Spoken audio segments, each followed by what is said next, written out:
ഈശോ മിശിഹായിക്ക് സ്തുതിയായിരിക്കട്ടെ. എല്ലാവരെയും ഷാലോൺ ടി വി പ്രേക്ഷകരായ നിങ്ങളെല്ലാവരെയും വചനം തിരുവചനം പ്രോഗ്രാമിലേക്ക് സ്വാഗതം ചെയ്യുന്നു.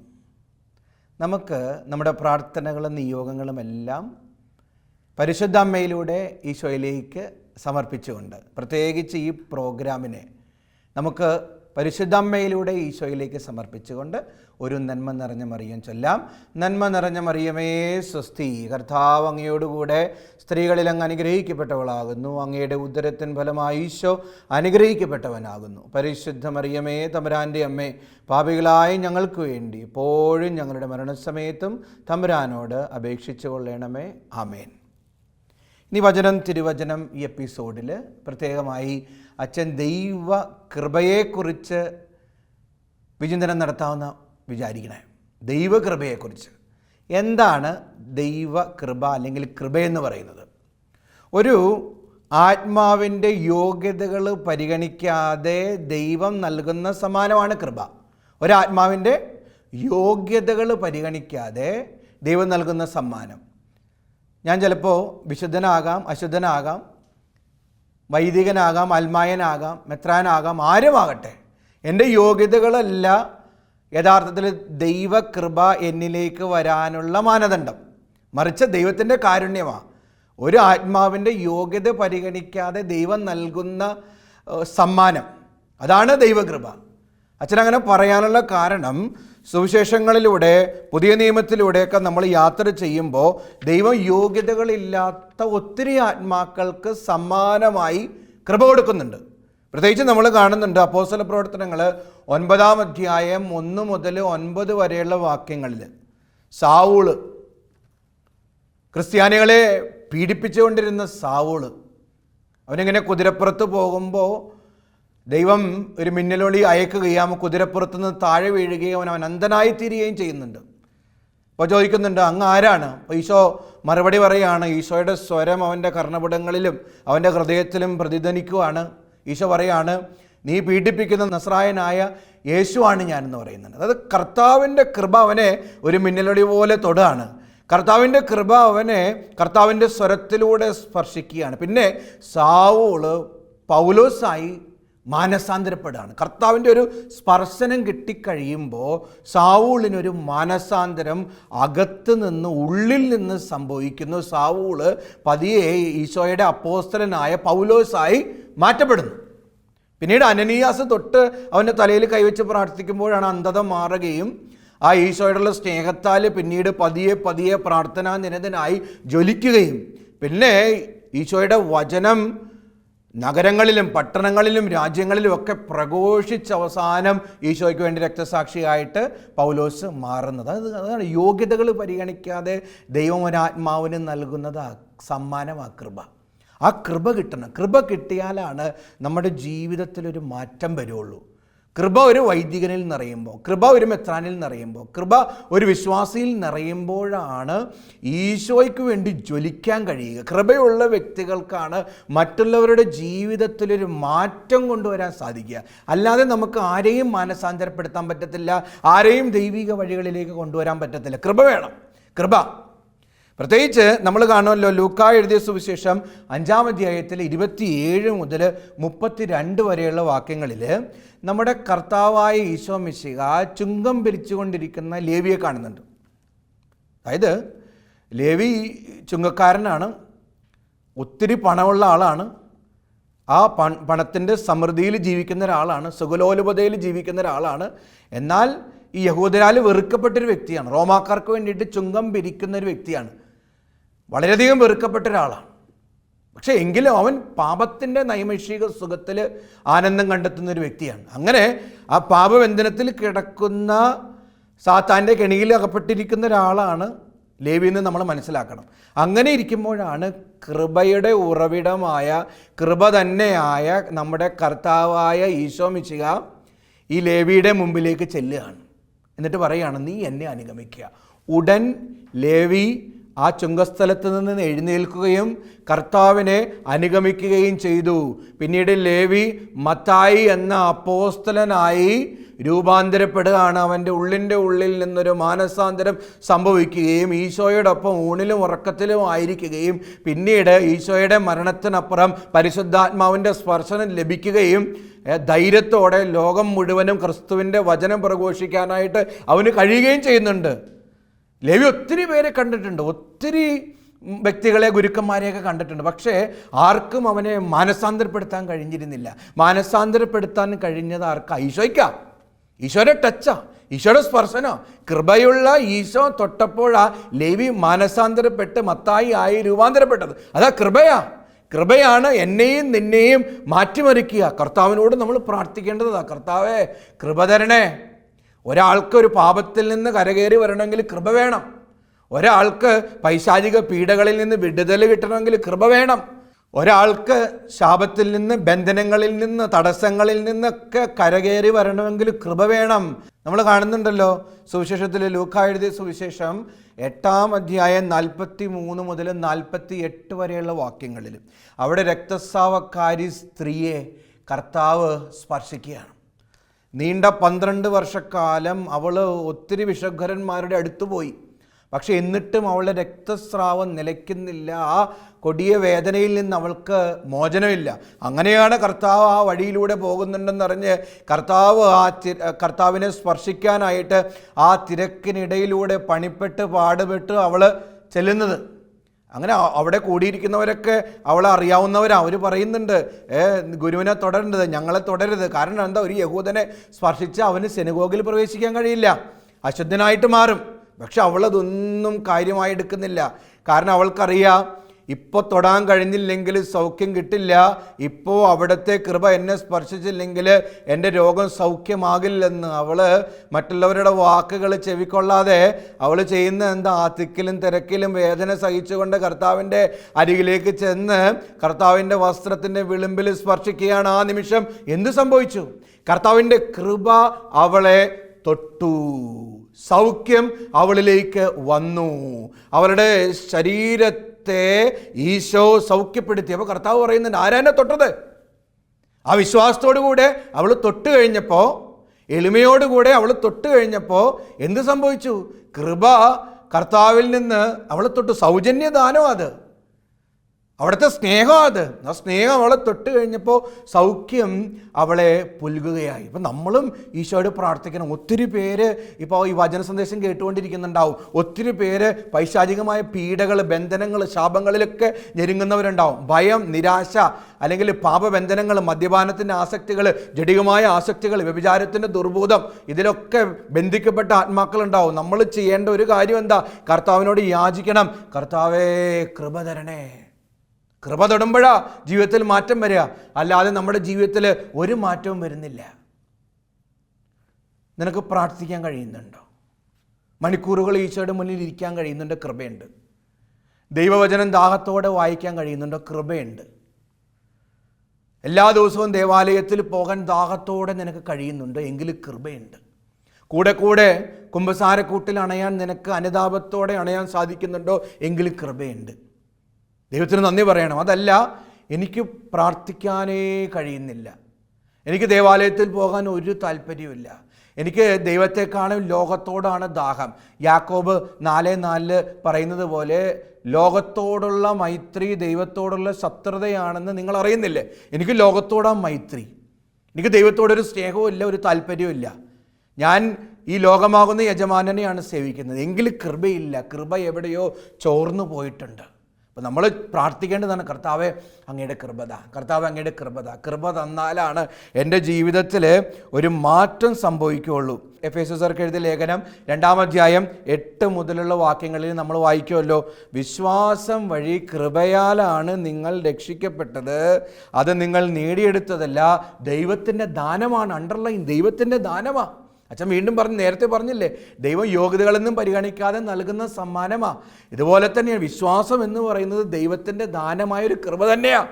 കർത്താവേ വിശ്വാസം എന്ന കൃപത, ഈശോയെ അങ്ങ് സൗഖ്യമാകുന്ന കൃപത, കർത്താവെ അങ്ങ് വിടുതലാകുന്ന കൃപ തന്ന് എന്നെ തൊട്ടനുഗ്രഹിക്കണം. യോഹന്നാൻ 8 നമ്മളെന്താ കാണണേ? വ്യഭിചാരത്തിൽ പിടിക്കപ്പെട്ട സ്ത്രീയെ എല്ലാവരും കൂടെ കൊണ്ടുവന്ന് കല്ലെറിഞ്ഞ് കൊല്ലാനായിട്ട് ഗുരുവിൻ്റെ മുന്നിൽ നിർത്തുന്നുണ്ട്, ഈശോയുടെ മുന്നിൽ നിർത്തുന്നുണ്ട്. കർത്താവ് നിലത്ത് എഴുതിക്കൊണ്ടിരിക്കുക എന്നാ പറയണേ. കർത്താവ് എന്താ ചെയ്തത്? മെല്ലെയൊന്ന് എഴുന്നേറ്റ് തെല്ല് തലയൊന്ന് ഉയർത്തി അവിടെ കൂടി നിന്ന് എല്ലാവരോടും പറയുന്നുണ്ട്, നിങ്ങളിൽ പാപം ചെയ്യാത്തവർ ആദ്യം ഇവളെ കല്ലെറിയട്ടെ എന്ന്. അപ്പോൾ വചനം പറയുന്നത് എന്താ? മുതിർന്നവർ ഓരോരുത്തരായി കല്ലുകൾ താഴെയിട്ട് പിൻവാങ്ങി എന്നാണ് പറയുക. പിന്നീട് കർത്താവ് അവളുടെ നേരെ തിരിഞ്ഞ് ചോദിക്കുന്നുണ്ട്, സ്ത്രീയെ നിന്നെ ആരും വിധിച്ചില്ലേ? അവൾ പറഞ്ഞു, ഇല്ല കർത്താവെ, ആരും എന്നെ വിധിച്ചില്ല. എങ്കിൽ ഞാനും നിന്നെ വിധിക്കുന്നില്ല, മേലിൽ പാപം ചെയ്യരുത്. ആ നിമിഷം മുതൽ അവളുടെ ജീവിതത്തിനൊരു മാറ്റം സംഭവിക്കണേ. അതുവരെ കണ്ട പുരുഷന്മാരെ പോലെയല്ല ആ നിമിഷം അവളുടെ മുന്നിൽ നിന്ന പുരുഷൻ. അതുവരെ കണ്ട കണ്ണുകളെ പോലെയല്ല ഇപ്പോൾ കാണുന്ന കണ്ണുകൾ. അവൻ്റെ കണ്ണുകളിൽ സ്നേഹത്തിൻ്റെ ജ്വാലയുണ്ടായിരുന്നു. അവൻ്റെ ഹൃദയം സ്നേഹത്താലും ഇടിക്കുന്നത് അവൾക്ക് മനസ്സിലാക്കാൻ കഴിയുമായിരുന്നു. അവൻ്റെ ഓരോ വാക്കുകളും വചനങ്ങളിൽ നിന്നൊഴുകുമ്പോൾ കൃപയാണ് അവളിൽ തഴുകുന്നതെന്നും കൃപയാണ് അവളെ പുലുകുന്നതെന്നും അവൾക്ക് പതിയെ മെല്ലെ മെല്ലെ മനസ്സിലായി തുടങ്ങി. പിന്നീട് അവൾ പാപവഴികളിലേക്ക് പോയിട്ടില്ല, വിശുദ്ധിയുടെ വഴികളിലേക്ക് അവൾ പിന്നീട് വരുന്നത്. കൃപ തൊടണം. നമ്മുടെ ജീവിതത്തെ കൃപ തൊടുമ്പോഴാ ഒരു മാറ്റം വരിക. കൃപ തൊടുമ്പോഴാ നമ്മുടെ ജീവിതം ഒരു പുതിയ അഭിഷേകത്തിലേക്ക് കടന്നു വരിക. കർത്താവിനോട് നമ്മൾ ആത്മാർത്ഥമായിട്ട് പ്രാർത്ഥിക്കണം, കർത്താവേ എനിക്ക് കൃപ തരണമേ. ഞാനും നീയൊക്കെ പാപിയാണെന്നുള്ളൊരു ചിന്തയിൽ കുറ്റബോധത്തിൽ കിടക്കുവാണെങ്കിൽ ഒരു വചനം നമ്മളെല്ലാവരെയും വിളിച്ചുണർത്തുന്നുണ്ട്. വചനം ഇതാ, റോമ 5:20. പാപം വർദ്ധിപ്പിക്കാൻ നിയമം രംഗപ്രവേശം ചെയ്തു, എന്നാൽ പാപം വർദ്ധിച്ചെടുത്ത് കൃപ അതിലേറെ വർദ്ധിച്ചു.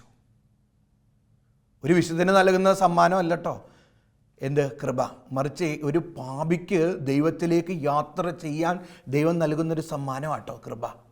അച്ഛൻ ഇത്രയും നേരം പറഞ്ഞ വചനങ്ങളെല്ലാം പാപികൾക്ക് നൽകിയ സമ്മാനമാണ്. അപ്പം നീ പാപിയാണെന്ന് വിചാരിച്ചോ, ഈ പാപത്തിൻ്റെ കുറ്റബോധത്തിൽ സാത്താൻ്റെ നുണകളിൽ ബന്ധിക്കപ്പെട്ട് നീ കഴിയുവാണെങ്കിൽ അച്ഛൻ പറയാണ്, പാപം പെരുകിയെടുത്ത് കൃപ അതിലേറെ വർദ്ധിച്ചു എന്നാണ് പറയുക. കർത്താവിൻ്റെ കൃപയ്ക്ക് ഏറ്റവും കൂടുതൽ യോഗ്യൻ ആരാ? പാപികളായ നമ്മൾ ഓരോരുത്തരുമാണ്. അപ്പം അതുകൊണ്ട് കർത്താവിനോട് പറയണം, കർത്താവെ അങ്ങയുടെ കൃപത. ലൂക്ക 15:7 പറയുമല്ലോ, അനുതാപം ആവശ്യമില്ലാത്ത 99 നീതിമാന്മാരെക്കാൾ എന്നതിനേക്കാൾ അനുതപിക്കുന്ന ഒരു പാപിയെ പ്രതി സ്വർഗം സന്തോഷിക്കുന്ന പറയുക. അപ്പം അതുകൊണ്ട് കർത്താവിന് സന്തോഷിക്കാൻ ഒരു വക കൊടുക്കണം, മാനസാന്തരത്തിലേക്ക് കടന്നു വരണം. ആ മാനസാന്തരം സംഭവിക്കണമെങ്കിൽ എന്ത് ചെയ്യണം? കൃപ വേണം. കർത്താവേ അങ്ങയുടെ കൃപ തരണേ, കർത്താവേ എന്നെ ഒരു വിശുദ്ധനായ വ്യക്തിയാക്കി മാറ്റണമേ എന്ന് ആത്മാർത്ഥമായിട്ട് നമ്മൾ പ്രാർത്ഥിക്കണം. 2 കൊരിന്ത്യർ 12:9.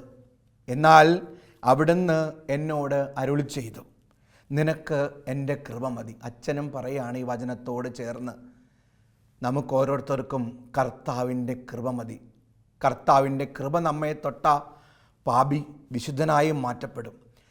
ഹൃദയത്തിൽ ജ്വലനമില്ലാത്തവൻ സാവൂളിനെ പോലെ, അല്ലെങ്കിൽ സ്നാപക യോഹന്നാനെ പോലെ, പൗലോസ് അപ്പോസ്തലനെ പോലെ, മത്തായിയെ പോലെ ജ്വലിക്കുന്ന ഹൃദയമുള്ള വ്യക്തികളായിട്ട് മാറും. തുടർന്ന് വചനം പറയാണ്, എന്തെന്നാൽ ബലഹീനതയിലാണ് എൻ്റെ ശക്തി പൂർണ്ണമായും പ്രകടമാകുന്നത്. നമുക്ക് നമ്മളിലുള്ള ബലഹീനതകളെല്ലാം കർത്താവിന് കൊടുക്കാം. എപ്പോഴാണോ കർത്താവിൻ്റെ മുന്നിൽ നമ്മൾ എളിമപ്പെടുക, ആ എളിമയിൽ കർത്താവ് പ്രവർത്തിച്ച് നമ്മളുടെ ബലഹീനതകളിൽ നിന്ന് കർത്താവ് നമുക്ക് ഓരോരുത്തർക്കും വിടുതൽ നൽകി അനുഗ്രഹിക്കും.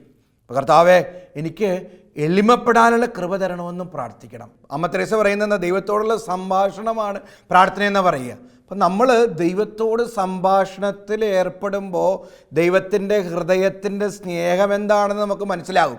അപ്പോൾ ആ ദൈവത്തിൽ നിൻ്റെ ചങ്കിലുള്ള കൃപ നമ്മളിലേക്ക് ഒഴുകും. പ്രാർത്ഥിക്കുമ്പോഴാണ് കൃപ കിട്ടുക. ഒരു അനാളജി അച്ഛൻ പറയാം, ഒരു ഉദാഹരണം പറയാം. അതായത് ഈ കോഴി മുട്ട തള്ളക്കോഴിയുടെ അടിയിൽ വെച്ച് കഴിഞ്ഞ് 25 ദിവസം അടയിരുന്നിട്ട് ആ കോഴിമുട്ടയുടെ ഷെല്ല് പൊളിഞ്ഞ് കോഴിക്കുഞ്ഞുങ്ങൾ പുറത്ത് വരിക. ഇതുപോലെ കർത്താവാകുന്ന തള്ളക്കോഴിയിൽ നമ്മൾ അടയിരിക്കണം, എങ്കിലേ നമ്മുടെ ജീവിതങ്ങൾ വിരിയുള്ളൂ. കൃപയോടെ ചിറക് വിരിച്ച് ഈ ഭൂമിയിൽ പ്രശോഭിക്കാൻ നമുക്ക് ഓരോരുത്തർക്കും സാധിക്കുകയുള്ളൂ. മത്തായി 7:7 ചോദിക്കുവിൻ നിങ്ങൾക്ക് ലഭിക്കും, അന്വേഷിപ്പിൻ നിങ്ങൾ കണ്ടെത്തും, മുട്ടുവിൻ നിങ്ങൾക്കായി തുറന്നു കിട്ടുമെന്ന് പറയുക. ചോദിക്കണം, അന്വേഷിക്കണം, മുട്ടണം. അങ്ങനെ കർത്താവിൻ്റെ മുന്നിൽ ഇരുന്നിരുന്ന നമ്മൾ കൃപയ്ക്ക് വേണ്ടി പ്രാർത്ഥിച്ച് നേടിയെടുക്കുക. നമ്മൾ ലൂക്കാ എഴുതിയ സുവിശേഷം 7-ാം അധ്യായം 36 മുതൽ 50 വരെയുള്ള വാക്യങ്ങളിൽ പാപിനിക്ക് മോചനം നൽകുന്നുണ്ട് കർത്താവ്. പാപിനിക്ക് ഒരു യഹൂദൻ്റെ വീട്ടിൽ ഭക്ഷണത്തിന് ഇരിക്കുക കർത്താവ്. ആ സമയത്ത് എന്താ ചെയ്യണേ? പാപിനിയായ സ്ത്രീ വന്ന് കർത്താവിനോടൊപ്പം സമയം ചെലവഴിക്കുന്ന, കർത്താവിനോടൊപ്പം ഉള്ള സമയം പങ്കുവയ്ക്കലാണ് പ്രാർത്ഥന. അപ്പം കർത്താവിനോടൊപ്പം അവൾ സമയം ചെലവഴിക്കുക. ഒരു അനുതാപം തുളുമ്പുന്ന ഹൃദയവുമായിട്ട് അവൾ കർത്താവിൻ്റെ അടുക്കലേക്ക് വരികയാണ്. പാപിനിയാണ് അവൾ എന്താ ചെയ്യുന്നത്? കർത്താവിൻ്റെ മുന്നിൽ വന്ന് പിന്നിൽ വന്നിരിക്കുന്നു. കർത്താവിൻ്റെ പാദങ്ങൾ കണ്ണുനീരുകൊണ്ട് കഴുകുന്നു, തലമുടി കൊണ്ട് തുടയ്ക്കുന്നു, പാദങ്ങൾ ചുംബിക്കുന്നു, തുടരെ ചുംബിക്കുന്നു, അവസാനം സുഗന്ധ തൈലം പൂശുന്നു. കർത്താവിൻ്റെ മുന്നിൽ ആയിരിക്കുകയാണ്. അവിടെ വാക്കുകളില്ല, മറിച്ച് ഹൃദയത്തോട് സംസാരിക്കുന്നു, ആത്മാവ് സൃഷ്ടാവിനോട് സംസാരിക്കുന്നു. കർത്താവിനോടും ആ ഒരു സ്നേഹത്തിൽ ഇങ്ങനെ ജ്വലിക്കുക. അപ്പോൾ ജ്വലിച്ച് കഴിയുമ്പോൾ അവളിലേക്കുണ്ടല്ലോ കർത്താവിൻ്റെ കൃപ ഇങ്ങനെ വരികയാണ്. കർത്താവിൻ്റെ സ്പർശനം വന്നതുകൊണ്ട് മാത്രമാണ് അവൾക്ക് കരയാൻ പറ്റണേ. കൃപ തൊടുമ്പോൾ നമ്മുടെ ജീവിതത്തിൽ മാറ്റം കടന്നു വരും. സങ്കീർത്തനം 56:8 അവിടുന്ന് എൻ്റെ അലച്ചിലുകൾ എണ്ണിയിട്ടുണ്ട്, എൻ്റെ കണ്ണീർ കണങ്ങൾ കുപ്പിയിൽ ശേഖരിച്ചിട്ടുണ്ട്. നിൻ്റെ കണ്ണുനീരെല്ലാം കർത്താവ് കാണുന്നുണ്ട് കേട്ടോ. നീ വിചാരിക്കുന്നുണ്ടോ എന്നെ ആരും അറിയുന്നില്ല, എന്നെ ആരും കാണുന്നില്ല, ഞാൻ ഒറ്റയ്ക്കിരുന്ന് കരയുന്നതും തലേണ രാത്രി കിടക്കുമ്പോൾ നനയുന്നതൊന്നും ആരും കാണുന്നില്ലെന്ന് കർത്താവ് കാണുന്നുണ്ട്, കർത്താവ് അറിയുന്നുണ്ട്. നീ എന്തിനാ ഇങ്ങനെ ഒറ്റയ്ക്കുരുകണേ? എന്തിനാ ഇങ്ങനെ കുറ്റബോധത്തിൽ വലയുന്നേ? എന്തിനാ ഇങ്ങനെ നിരാശപ്പെടുന്നേ? എന്തിനാ ഇങ്ങനെ ഭയപ്പെടുന്നേ? കർത്താവുമായിട്ടൊന്ന് ഷെയർ ചെയ്യ്. ഉരുകിയ മനസ്സാ കർത്താവിന് സ്വീകാര്യമായ ബലിയുന്ന സങ്കീർത്തനം പറയണേ. ഉരുകിയ മനസ്സ്, ആ തകർന്ന് നുറുങ്ങിയ ഹൃദയം കർത്താവ് ഒരിക്കലും ഉപേക്ഷിക്കത്തില്ല. നിന്റെ ഭാരങ്ങളെല്ലാം കർത്താവിനെ ഏൽപ്പിക്കുവിൻ, അവിടെ നിന്റെ കാര്യത്തിൽ ശ്രദ്ധാലുവാണെന്നും സങ്കീർത്തനം പറയുന്നുണ്ട്. നിന്റെ ആ ഉരുകിയ മനസ്സ് കർത്താവിന് കൊടുക്കണം. ആ ഉരുകിയ മനസ്സിലേക്ക് സ്വർഗത്തിൻ്റെ കൃപ വന്ന് നിറയുമ്പോൾ നീ ശക്തനായിട്ട് മാറണം. അതിനെന്ത് ചെയ്യണം? പ്രാർത്ഥിക്കണം. കർത്താവേ, അങ്ങയുടെ മുന്നിൽ ഇരിക്കാനുള്ള കൃപ തരണമേ, പ്രാർത്ഥനയുടെ മനുഷ്യനായി മാറാനുള്ള കൃപ തരണമേ, മണിക്കൂറുകൾ നിമിഷങ്ങൾ പോലെ കടന്നുപോയി അങ്ങയുടെ മുന്നിൽ ദാഹത്തോടെ ഇരിക്കാനുള്ള കൃപ നൽകണമേ എന്ന് പ്രാർത്ഥിക്കണം. നമ്മൾ പള്ളിയിലൊക്കെ കണ്ടിട്ടുണ്ടോ? അച്ഛൻ ഇടവകയുണ്ട്, ധ്യാനകേന്ദ്രമുണ്ട്. ചില പള്ളിയിലൊക്കെ ആളുകൾ വന്നിരുന്ന, അല്ലെങ്കിൽ വചനപ്രഘോഷണം കേൾക്കാൻ ആളുകൾ വന്നിരുന്ന 2 മിനിറ്റ് തികച്ചിരിക്കാൻ പറ്റില്ല, അപ്പോഴേക്ക് ഇറങ്ങിപ്പോവും. കാരണം എന്താ? പാപിക്ക് സ്തോത്രഗീതം ഇണങ്ങുന്നില്ലെന്ന് പറയുക. പാപം നമ്മുടെ ഉള്ളിലുണ്ടെങ്കിൽ ദൈവത്തോടുള്ള ദാഹം കെട്ടുപോകും. പാപം നമ്മുടെ ശരീരത്തിലും ആത്മാവിലും ഉണ്ടെങ്കിൽ ദൈവത്തിൽ നിന്ന് നമ്മൾ അകന്നു പോകും. അപ്പം നമ്മൾ മനസ്സിലാക്കേണ്ട ഒരു കാര്യം, പ്രാർത്ഥനയിലൂടെ സ്വയം ദൈവത്തിലേക്ക് കൊടുക്കുകയും പ്രാർത്ഥനയിലൂടെ കർത്താവിൻ്റെ കൃപ നമ്മളെ സ്പർശിക്കുകയും ചെയ്യുമ്പോൾ പാപത്തോട് വിട പറയാനും ദൈവത്തോട് ചേർന്നിരിക്കാനും നമുക്ക് ഓരോരുത്തർക്കും സാധിക്കും. കൃപ കിട്ടാനുള്ള ഏറ്റവും വലിയ മാനദണ്ഡങ്ങളിൽ ഒന്നായിട്ട് അച്ഛൻ കാണുന്നതാണ് എളിമ വേണം. യാക്കോബ് 4:6 ദൈവം അഹങ്കാരികളെ എതിർക്കുകയും എളിമയുള്ളവർക്ക് കൃപ കൊടുക്കുകയും ചെയ്യും. എളിമ വേണം. യെശയ്യാ 66:2 ആത്മാവിൽ എളിമയും അനുതാപം ഉണ്ടായിരിക്കുകയും എൻ്റെ വചനം കേൾക്കുമ്പോൾ വിറക്കുകയും ചെയ്യുന്നവനെ ഞാൻ അനുഗ്രഹിക്കുന്നെന്ന് വചനം പറയുക. എളിമയോടുകൂടെ കർത്താവിൻ്റെ മുന്നിലായിരിക്കാം. മറിയം കൃപ നിറഞ്ഞവളായിരുന്നു. കാരണം എന്താ? മറിയത്തിന് എളിമയുടെ ഒരു കേദാരമായിരുന്നു. ലൂക്കാ 1:28 ദൂതൻ അവളുടെ അടുത്ത് വന്ന് പറഞ്ഞു, ദൈവകൃപ നിറഞ്ഞവളെ സ്വസ്തി, കർത്താവ് നിന്നോടുകൂടെ. എന്തുകൊണ്ടാ പരിശുദ്ധ അമ്മയ്ക്ക് അത്രയും കൃപ തുളുമ്പിയത്? പരിശുദ്ധ അമ്മ ദൂതൻ വിളിക്കുകയാണ് ദൈവകൃപ നിറഞ്ഞവളെ. കാരണം എന്താ? പരിശുദ്ധ അമ്മ പറഞ്ഞു, ദൈവം അഹങ്കാരികളെ ചിതറിക്കുകയും എളിമയുള്ളവരെ ഉയർത്തുകയും ചെയ്യുന്നു. ദൈവം തൻ്റെ ദാസിയുടെ താഴ്മയെ കടാക്ഷിച്ചു എന്ന് പറയാം. എളിമയില ആ കൃപ വന്ന് നിൽക്കുക. അതാ എനിക്ക് അഹങ്കാരമാണെങ്കിൽ കൃപ കിട്ടത്തില്ല. അഹങ്കാരം അവസാനം നമ്മെ നരകക്കുഴിയിൽ തള്ളിയിടും. എളിമയോടുകൂടെ കർത്താവിൻ്റെ മുന്നിൽ നിൽക്കാനായിട്ട് നമുക്ക് ഓരോരുത്തർക്കും സാധിക്കണം. യോഹന്നാൻ 1:16-17 അവൻ്റെ പൂർണ്ണതയിൽ നിന്ന് നാം എല്ലാം കൃപയ്ക്ക് മേൽ കൃപ സ്വീകരിച്ചിരിക്കുന്നു. എന്തുകൊണ്ടെന്നാൽ നിയമം മോശ വഴി നൽകപ്പെട്ടു, കൃപയും സത്യവുമാകട്ടെ യേശു ക്രിസ്തു വഴി ഉണ്ടായി. അപ്പോൾ യേശു ക്രിസ്തു വഴി ഉണ്ടായ കൃപ നമ്മളിൽ നിറയട്ടെ. കൃപയുള്ള വ്യക്തികളാ സമൂഹത്തെ, ലോകത്തെ മാറ്റിമറിച്ചിട്ടുള്ളൂ. പണ്ട് ആർസിലൊരു വൈദികനുണ്ടായിരുന്നു, മിസ്റ്റർ ജോൺ മരിയ വിയാനി. വലിയ വിദ്യാഭ്യാസമോ പാണ്ഡിത്യമോ ഒന്നുമില്ല, പക്ഷേ കൃപ നിറഞ്ഞ വൈദികൻ.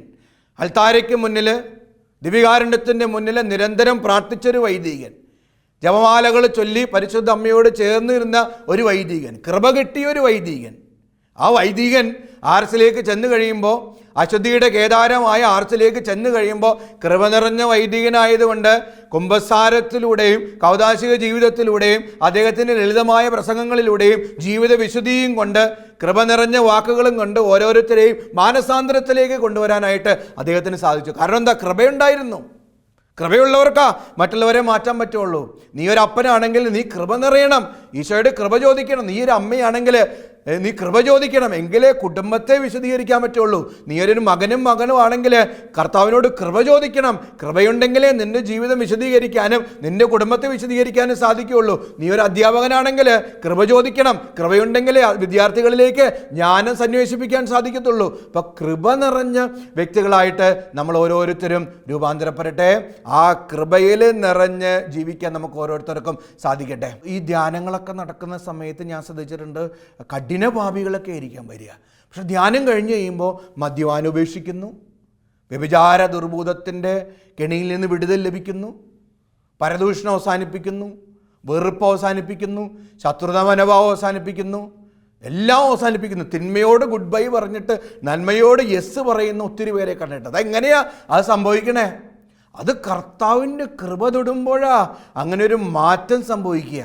അപ്പോൾ കർത്താവേ, ഞങ്ങളിൽ എല്ലാവരിലും അങ്ങയുടെ കൃപയാൽ നിറയ്ക്കണമേ, കൃപയാൽ ഞങ്ങളെ ഓരോരുത്തരെയും പുൽകണമേ എന്ന് നമ്മൾ ആത്മാർത്ഥമായിട്ട് പ്രാർത്ഥിക്കണം. യോഹന്നാൻ എഴുതിയ സുവിശേഷം 2-ാം അധ്യായത്തിൽ നമ്മൾ കാണുമല്ലോ, കാനായിലെ കല്യാണ വിരുന്നിൻ്റെ ആ ഉപമ ഇങ്ങനെ വ്യാഖ്യാനിക്കാൻ അച്ഛൻ ആഗ്രഹിക്കണേ. അതായത് ഈശോയും ശിഷ്യന്മാരും മാതാവും കൂടി ചെന്ന് കഴിയുമ്പോൾ അവിടെ വീഞ്ഞ് തീർന്നു പോവുകയാണ്. വീഞ്ഞു തീർന്നു പോകുന്നത് പ്രത്യേകിച്ച് അച്ഛൻ പറയുന്നത് കൃപ തീർന്നു പോകുന്നതിലൂടെ നമുക്ക് ഉപമിക്കാം. കൃപ തീർന്നു പോയാൽ ആകപ്പാടെ നമ്മുടെ ജീവിതം വരണ്ടതുപോലെയാവും. ആ കല്യാണ വീട്ടിൽ ആകെ ഒരു മൂകതയായി, ആകെ ഒരു ടെൻഷനായി. കാരണം എന്താ? അവർക്ക് വീഞ്ഞു തീർന്നു പോയി. അതുപോലെ നമ്മുടെ ജീവിതത്തിലും കൃപ ചോർന്നു പോയി കഴിയുമ്പോൾ, പാപത്തിലൂടെ നമ്മുടെ കൃപ നഷ്ടപ്പെട്ട് കഴിയുമ്പോൾ നമുക്ക് ആകപ്പാടെ നമ്മുടെ ആത്മാവിനൊരു മൂകത സംഭവിക്കും. നമ്മുടെ ആത്മാവിനൊരു ദുഃഖവും വിഷാദവും ഒക്കെ സംഭവിക്കും. അപ്പോൾ എന്താ സംഭവിക്കണ്ടേ? നമ്മൾ ചെയ്യേണ്ടത് എന്താ? കർത്താവ് ആ കാനായിലെ കല്യാണ വിരുന്നിൽ അവിടെ ഉണ്ടായിരുന്നു, കർത്താവിൻ്റെ പ്രസൻസ് ഉണ്ടായിരുന്നു. അപ്പോൾ മാതാവ് പറഞ്ഞു അവർക്ക് വീഞ്ഞില്ല. അപ്പോൾ കർത്താവ് പറഞ്ഞു, എനിക്കും നിനക്കും എൻ്റെ സമയം ഇനിയുമായിട്ടില്ല. പക്ഷേ എങ്കിലും കർത്താവ് തൻ്റെ അത്ഭുതം പ്രവർത്തിക്കുകയാണ്. ആദ്യത്തെ അത്ഭുതം പ്രവർത്തിക്കുകയാണ്. 6 കൽഭരണികളിലെ വെള്ളത്തെ കർത്താവ് തൊട്ടു വീഞ്ഞാക്കി രൂപാന്തരപ്പെടുത്തി. ഇതുപോലെ കർത്താവ് നമ്മെ തൊടുമ്പോൾ കൃപ നിറഞ്ഞ വ്യക്തികളായിട്ട് നമ്മൾ ഓരോരുത്തരും രൂപാന്തരപ്പെടും. ഈശോയെ, വെള്ളം പോലെയുള്ള എൻ്റെ മനസ്സിനെ, എൻ്റെ ആത്മാവിനെ അങ്ങ് തൊട്ട് വീര്യമേറിയ വീഞ്ഞുവിന് തുല്യമായ കൃപയാൽ എന്നെ നിറയ്ക്കണമേ. ഒരു പുതിയ വ്യക്തിയായി എന്നെ അങ്ങ് രൂപാന്തരപ്പെടുത്തണമേ. ലോകത്തോടും ലോകത്തിൻ്റെ അരൂപികളോടും ലോകത്തിൻ്റെ തിന്മകളോടും സാത്താനോടും സാത്താൻ്റെ ആധിപത്യങ്ങളോടും നുണകളോടും വിട പറഞ്ഞ് സ്വർഗത്തിൻ്റെ മകനായി, സ്വർഗത്തിൻ്റെ മകളായി മാറാനുള്ള കൃപ അങ്ങ് എനിക്ക് നൽകണമേ എന്ന് നമുക്ക് ഓരോരുത്തർക്കും പ്രാർത്ഥിക്കാം. ഒരു നിമിഷം കരങ്ങൾ കൂപ്പി കണ്ണുകളടച്ച് അച്ഛൻ്റെ പ്രാർത്ഥനയോട് നിങ്ങളും ചേരുക. കാരുണ്യവാനായ ഈശോയെ, ഞങ്ങൾ അങ്ങേ ആരാധിക്കുന്നു, സ്തുതിക്കുന്നു, മഹത്വപ്പെടുത്തുന്നു. ഇത്രയും നേരം കൃപയെക്കുറിച്ച് ഞങ്ങൾ ധ്യാനിക്കുമായിരുന്നു. ഈശോയെ, കൃപ വേണം. ലൂക്കാ 5 ഞങ്ങൾ ധ്യാനിച്ചതുപോലെ ലേവിയെ ഈശോ തൊട്ടപ്പോൾ അവൻ മത്തായിയായി രൂപാന്തരപ്പെട്ട് കൃപ തൊട്ടു. ആ ഒരു സ്പർശനം എനിക്ക് തരണേ ഈശോയെ. രക്തസ്രാവക്കാരിയെ ഈശോ തൊട്ടപ്പോൾ സൗഖ്യമായിട്ട് ഈശോ കടന്നു വന്നു. ഈശോയെ, ആ ഒരു കൃപ എനിക്കും തരണമേ. കർത്താവെ, വ്യഭിചാരത്തിൽ പിടിക്കപ്പെട്ട സ്ത്രീയെ യോഹന്നാൻ 8 വ്യഭിചാരത്തിൽ പിടിക്കപ്പെട്ട സ്ത്രീയെ, പാപപങ്കിലമായ ഒരു ജീവിതം നയിച്ച ഒരു വ്യക്തിയെ കർത്താവിൻ്റെ അധരങ്ങളിൽ നിന്ന് വന്ന കൃപ നിറഞ്ഞ വാക്കുകൾ സ്പർശിച്ചപ്പോൾ മാനസാന്തരം സംഭവിച്ചു. അതേ വാക്കുകൾ എന്നെയും സ്പർശിക്കണമേ.